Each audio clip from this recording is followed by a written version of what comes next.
Most people treat God like a last resort. They try everything first. Their own strength, their own plans, other people, money, success. And when all of that fails, they finally turn to God. But what if he wasn't meant to be the last resort?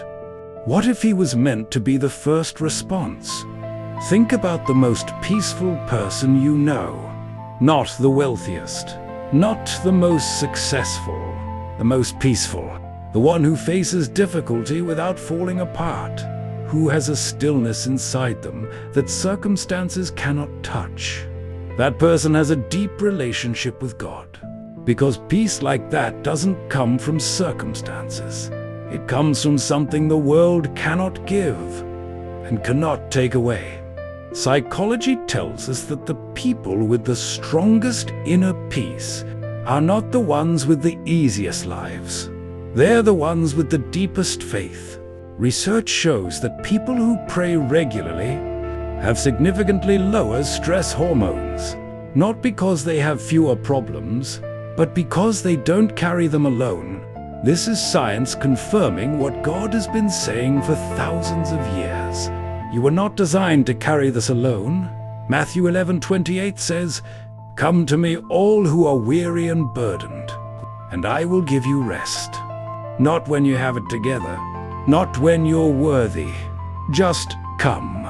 Matthew 6:33 says, "Seek first the kingdom of God, and all these things will be added to you," not after the relationship fails, not after the money runs out, first. But here is what nobody tells you about letting God in. It doesn't make your problems disappear. It makes you different. The same storm, but a different person standing in it. David faced Goliath, not because the giant got smaller, but because God made David bigger.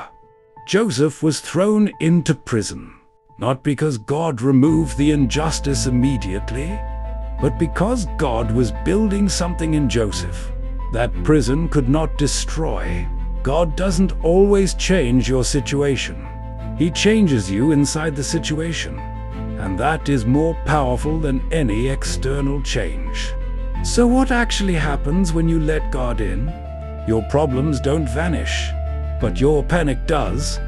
Your circumstances don't change, but your perspective does. Your past doesn't disappear, but its power over you does. You start to see your struggles as preparation, your pain as purpose, your delays as redirection.